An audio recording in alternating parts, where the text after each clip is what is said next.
بسم اللہ الرحمن الرحیم قال النبی صلی اللہ تعالی علیہ وسلم خیرکم من تعلم القرآن وعلمہ وقال النبی صلی اللہ تعالی علیہ وسلم العلماء ورثۃ الانبیاء۔ میں بڑے دکھ کے ساتھ یہ بات آپ سے عرض کر رہا ہوں کہ جس طرح سے بچوں کی اغوا کاری کا بازار گرم تھا اور اب بھی ہے، اسی طرح سے ہی ایک اور فراڈ کے اندر ہمارا ملک پاکستان کے بڑی ساری عوام دھوکہ کھا رہی ہے اور کھا چکی ہے کہ آن لائن کے نام پر لوگوں سے فون پر لین دین کرنے کے بعد، معاملہ کرنے کے بعد وہ بیچارے ایک فراڈ کا شکار ہو جاتے ہیں کہ علماء حفاظ سے خاص طور پر ایک فراڈ ہو رہا ہے، اور وہ یہ ہو رہا ہے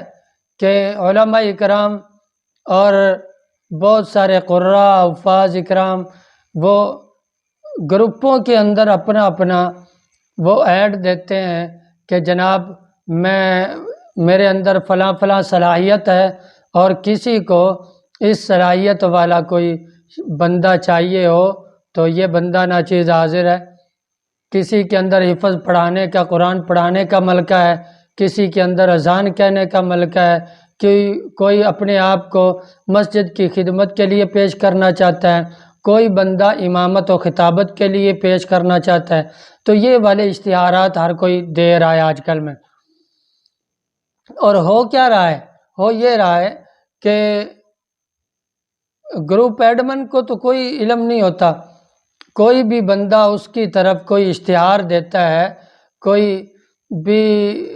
کسی چیز کا اس کو اشتہار دیتا ہے، جناب یہ گروپ میں بھیج دیجئے اور یہ آپ کے گروپ کے متعلقہ ہی تشہیر ہے، تو گروپ ایڈمن صاحب وہ دے دیتے ہیں۔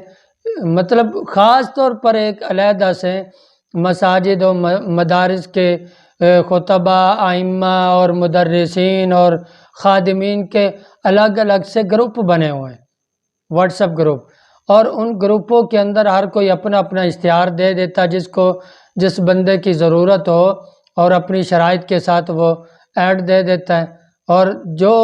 بندہ چاہتا ہوتا ہے وہ اس سے فون پر ملاقات کر لیتا ہے، رابطہ کر لیتا ہے۔ اور یہ اس میں فراڈ کی بات کیا ہو رہی ہے؟ فراڈ یہ ہو رہا ہے کہ لوگ یہ گروپ ایڈمن کو اشتہار دے دیتے ہیں، وہ دے دیتا ہے گروپ کے اندر، اور پھر وہ بندہ کوئی بھی کئی سارے علماء رابطہ کرتے ہیں، رابطہ کرنے کے بعد پھر وہ اس عالم کو، اس حافظ صاحب کو، قاری صاحب کو بلا لیتے ہیں کہ آپ آئیں انٹرویو دیں، اور انٹرویو بھی کسی پرائیویٹ جگہ پر لے لیتے ہیں، کسی پارک میں، کسی دکان میں، کسی ہوٹل پر، کسی کمرے میں، پرائیویٹ کمرے کے اندر رہائش گاہ پر بلا کر اور وہ اس کا انٹرویو لیتے ہیں۔ یاد رکھیے، کوئی بھی مدرسے کے تدریس کے لیے کوئی بندہ انٹرویو دینے جائے تو وہ مدرسے کی عمارت میں انٹرویو دے، اس سے ہٹ کر انٹرویو نہ دے۔ اگر مسجد کے لیے کوئی بندہ گیا ہے تو مسجد کے اندر ہی اپنا انٹرویو دے، مسجد میں، اور کوئی بندہ مسجد کی خدمت مؤذنی کے لیے گیا ہے تو مسجد کی فضا، مسجد کی حدود میں جا کر انٹرویو دے۔ کسی پرائیویٹ جگہ پر جا کر اپنا انٹرویو، اپنے ڈاکومنٹ ہرگز جمع نہ کروائیں، نہ کسی کے حوالے کریں، اور اصل شناختی کارڈ تو اس کے سامنے بالکل کرنا ہی نہیں ہے۔ میں دھوکہ کھا چکا ہوں، آپ کے سامنے ہوں۔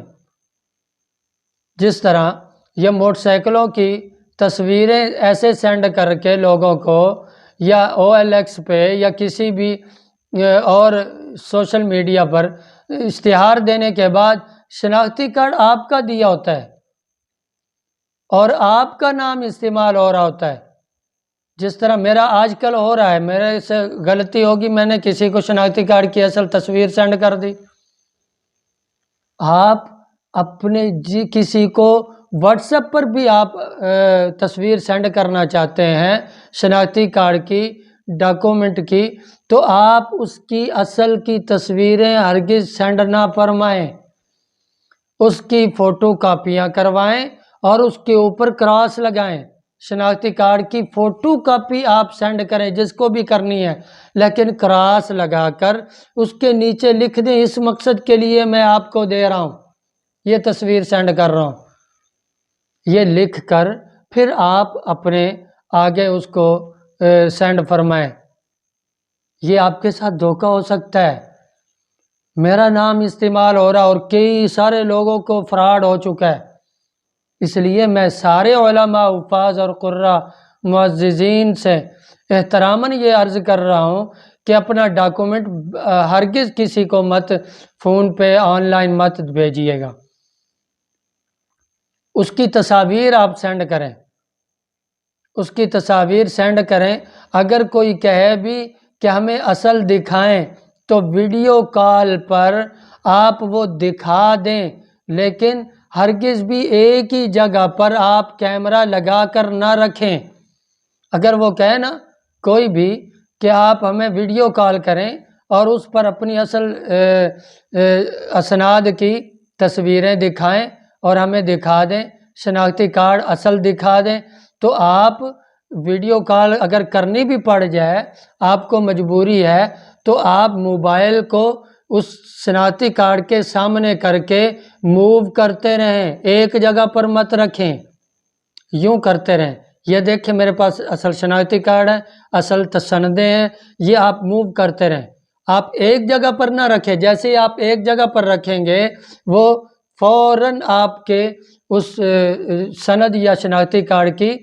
وہ اسکرین شاٹ لے لیں گے، اسکرین شاٹ کے بعد اس کی تصویر بنا لیں گے، تصویر کے بعد وہ کہیں پر بھی اس کا غلط استعمال